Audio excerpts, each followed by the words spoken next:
The Southland Sports, WSBF FM. I'm Mason Bunham. We have Bradley Moore, and we honored to be joined now by Colonel Lance Young from the Clemson Corps. So, Colonel Young, thanks for being with us this afternoon, and tell us a little bit about yourself and what you do with the Clemson Corps.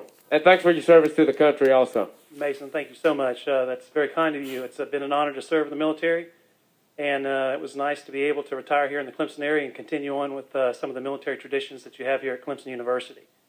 I ran the Air Force ROTC program here at Clemson from 2004 to 2008. We had a pretty good years there.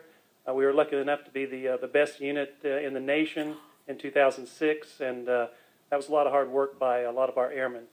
And then in 2008, I decided to retire, and I moved over into the College of Business Behavioral Science and teaching Business 1010.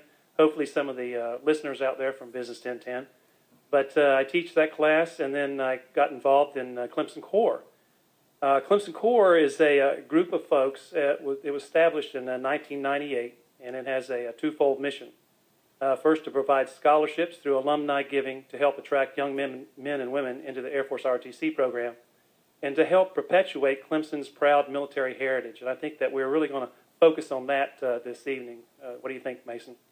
That sounds like a good idea to me, but elaborating on that a little bit, talk about Clemson, obviously, Clemson College, a military school, and just talk about a little bit of the history, with Clemson and the military, going back to World War II and, Vietnam and World War I, and just elaborate that on a little bit for us, if you could. You bet. Well, of course, Clemson has a proud military heritage as well as a history. We had many folks fight in World War I as well as World War II. And, we have 3 Medal of Honor recipients that are from Clemson that some of the folks probably don't know about. One of them was Jimmy Dias, and that was from World War II. He was a lieutenant colonel. And the unique thing about Colonel Jimmy Dias is that he was also a Carnegie Award winner. And he's the only individual in the United States to ever receive both a Medal of Honor and a Carnegie Award. He received the Carnegie Award for his being a hero and saving the lives of some folks that were drowning in the ocean. He was only 18 years old. So we do have a lot of history here with our military folks. We were a military school until 1955, and then it began to it turned over, and we were just a 2-year mandatory Air Force or Army ROTC program, and that continued on until the early 70s. But we've had some fine individuals do outstanding things throughout the military, and in the time that Clemson's been producing officers for the military. And what happened, back in around 98, the numbers started to dwindle in the Air Force and Army ROTC programs, and that is the reason why that Clemson Corps was established. We wanted to turn that around. And what's neat about this program is that we've been receiving funds for scholarships, which is one of our primary missions, and helping out literally hundreds of students that would have not otherwise gotten the opportunity to attend Clemson as well as be in the military. So that's been an outstanding feat from the Clemson Corps standpoint. Just alone, as far as the out-of-state scholarships, they each get around $366,000, and that we also provide money for in-state students that they receive per year. So that particular program, the Clemson Corps, really turned around the Air Force and ROTC programs to be able to be viable and to be competitive as far as other ROTC programs. And then, of course, produce some outstanding officers. And as a matter of fact, not only in the Army and the Air Force, but we have some great Marines out there and folks that have been in the Navy, too. When I mentioned to you, Mason, about to perpetuate Clemson's proud military heritage, one thing that we have, and I'm sure some of your listeners have seen, is the Scroll of Honor. And what we will be doing tomorrow, since it is Military Appreciation Day, is we'll be adding 3 heroes to our Scroll of Honor. And what I'd like to do, Mason, is just talk a little bit about each one of these individuals, because now that will bring the total number that we know, and there are probably some more out there that we don't know, of military that have been associated with Clemson University and have died in some type of conflict or related to a conflict, and such as a training exercise, but potentially during during a conflict that the military had. The three individuals are Roy Sellers, Stephen Shelley, and William Edward Worthy. And both of those, or all three of those individuals, will be inducted tomorrow, and we're going to have a special ceremony at the Scroll of Honor at 8:30 a.m. in the morning. And just a little bit about each individual, because they each have a story. And the story about Sellers, he's from Gaffney. He attended Clemson in 1947 and 1949. He was involved in the Air Force, and he was a crew member on the B-29 Super Fortress, and was deploying to the Pacific. The next is Stephen Shelley, from St. Augustine, Florida, and he left Clemson in the fall of 1966 to serve in the Marine Corps. And then the third one is from Chester, and that's Edward Worley, and he was an Air Force major assigned in 1970. So all three of those individuals, we have done research and found out that they meet the criteria to join the other members that are at the Scroll of Honor. So we have a total now of 484. Also tomorrow, what we have going on now at the Scroll is the Pershing Rifles, who's a national champion team. They are guarding the Scroll of Honor for a 24-hour period. They set up their operation today at 12 noon, and they will continue to guard the Scroll of Honor, much like the guarding up in Washington and Arlington National Cemetery.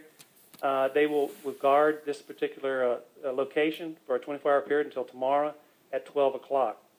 Now, also tomorrow at 8:30, or after 8:30, in the induction of these three stones that we will unveil, we will have a special flag ceremony at the flagpole there in the Scroll of Honor, and of course all guests are invited to attend that.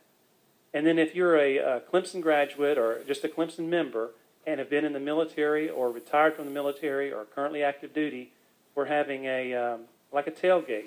So light refreshments behind the fight gym, and that's going to start at around 9:30, and it'll go to about 10:45, at which time that will form up for the parade, and then have a special parade walking down to the stadium. So it's going to be a big day, and we appreciate all the support that Clemson students, faculty, and staff have provided each of us, and I hope that the listeners will take advantage and come down and visit Scroll of Honor, because it is a unique location, and I don't think you're going to find anything like that at any other school in the country. It's just something special. When we say something special about Clemson, I think that this is something special for Clemson University. Yes, sir. It is very unique and something everybody needs to go down there and see, and just kind of reflect a minute and just think about it kind of puts football into perspective for all the Clemson alumni that have sacrificed their lives for the country, and also just talk about the purple out tomorrow, and that's kind of unique. You don't see that a lot. Clemson especially going with orange more now, but hopefully people will go out to the game tomorrow and wear purple in support of the military. It'll be pretty. I guess the significance of purple to the military, with a Purple Heart. Just elaborate on that a little bit. Sure, Mason. The purple is in relation to the military, and what is really neat about this is that it was a student initiative, and the students really wanted to do this, and they focused on the Purple Heart because here at Clemson we have around 450 total veterans, student veterans, children of veterans that are attending Clemson University. And so we have quite a bit of folks that are associated with the military, and it's just so neat that we'll be able to highlight what they've done, as well as the retired military folks that have graduated from Clemson and that will be coming back to this game. The purple is significant because of the Purple Heart, and with our student veterans, we have a little over 20 student veterans that have Purple Hearts. That's pretty significant. And that's one of those awards you sure don't want to go out there and try and get. And they were just unfortunate that they got hurt in some way. It could have been an IED or a bullet of some sort. But we're proud of them, and we just want to make sure that they're highlighted in the fact that it's amazing. I teach a course that we take to France, And my course is called Revisiting D-Day. So I take 12 students along with a colleague of mine that teaches here at Clemson, and we go into Paris, and then we take a train down to Normandy and spend 5 days down there, and we learn about the D-Day landing. And of course, I tell these students, I said, you know, if it wasn't for that generation, those people that sacrificed so much, we would be speaking German if it wasn't for them.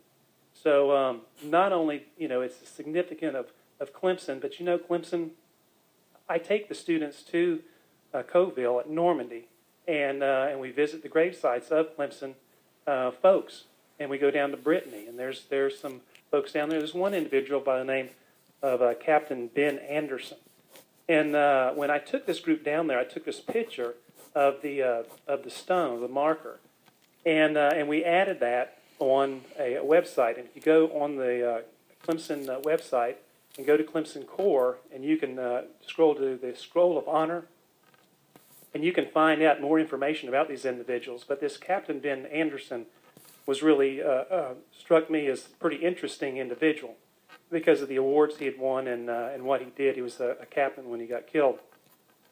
So anyway, we posted his marker on the website.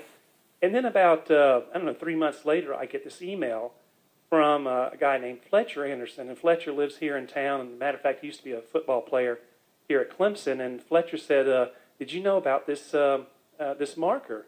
And I wrote back and said, yeah, I'm the one that took it and saw it over in Brittany. And we took the students to visit this particular gravesite. He said, did you know that's my great uncle? And I did not know that. Here we're doing this information and building this website. And Dawson Luke and many folks within the Clemson Core are just working hard to make sure that this is done right and we get this right information. But to find out that Fletcher Anderson, who lives here in town, who is a football player, a young guy, I mean, he's 29 or 30, and that was his uncle, great uncle.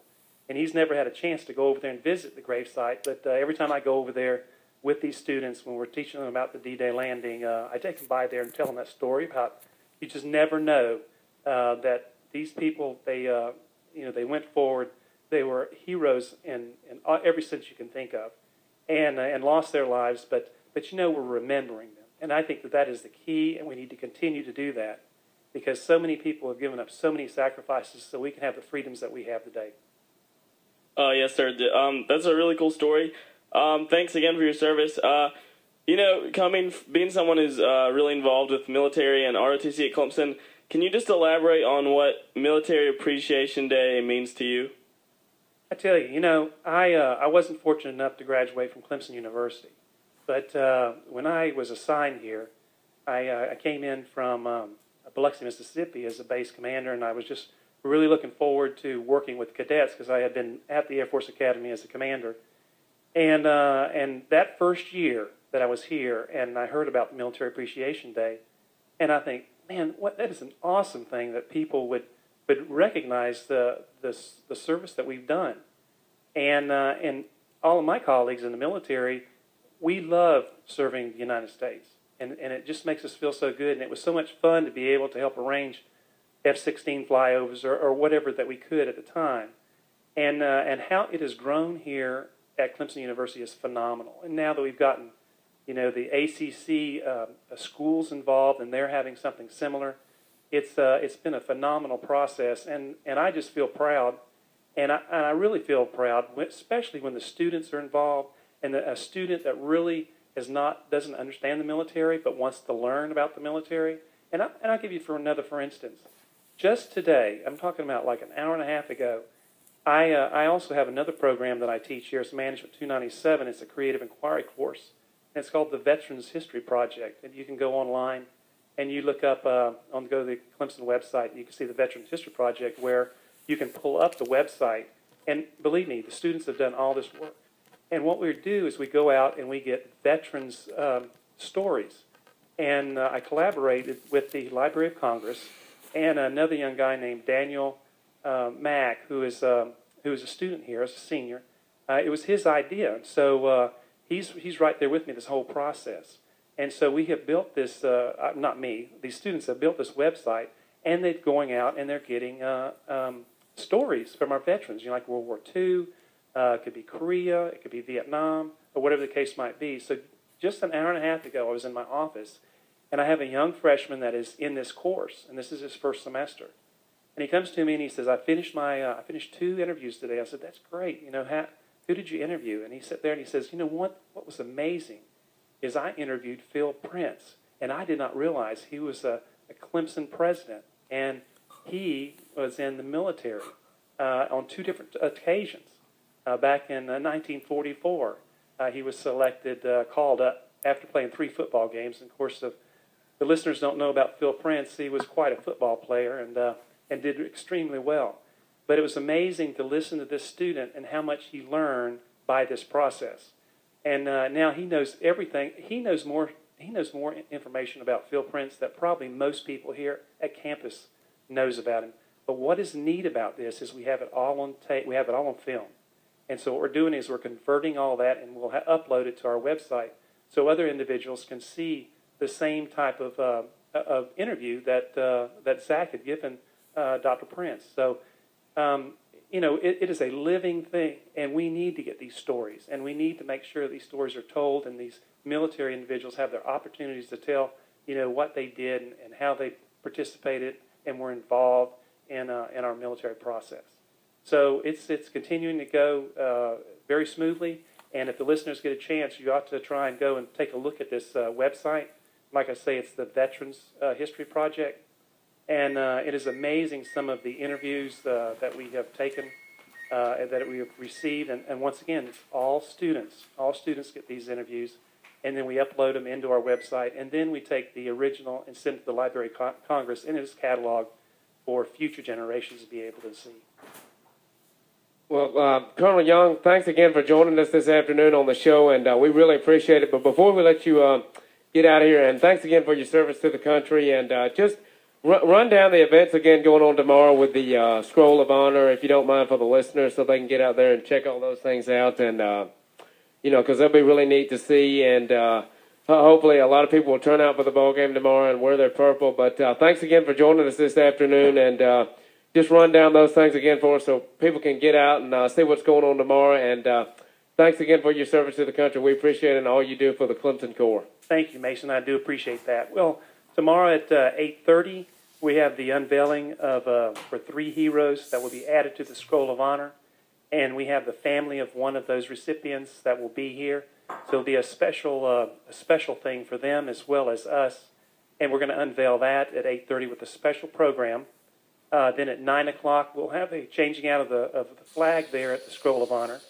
Then at 9:30, up on the bike deck in the back of Bike Gym, we have a tailgate for any individual that was military that graduated from Clemson or was involved in Clemson in some way, and they're invited to this tailgate and for light refreshments. And then at 10:45, we'll go ahead and form up for the parade, and then 11 o'clock we'll go ahead and kick off the parade and march down to the stadium. Then we have a big halftime program, and I'm sure Jimmy talked to you about that and what's going to happen at halftime. We do have some vintage aircraft that will fly over around the national anthem. I think that the audience will really enjoy that because I think we have 5 or 6, and these are post-World War II aircraft. And instead of having one jet fly by, we're going to have 4 or 5 aircraft, maybe 6 aircraft fly by for to come by Clemson University and to cheer us on and watch us take this victory tomorrow. But Mason, it's been an honor to be able to talk with you today and to your audience, and I do appreciate this opportunity, and I just wish everybody all the best. Oh, no, sir, you're welcome. Thanks for coming in. That's an honor talking to you, and maybe we'll see you tomorrow, and hopefully people go out and check out all the events going on with Military Appreciation Day tomorrow. It only comes once a year. It's a really neat event, and go Tigers. Thanks again, Colonel Young. Thank you, Mason. Go Tigers. All right.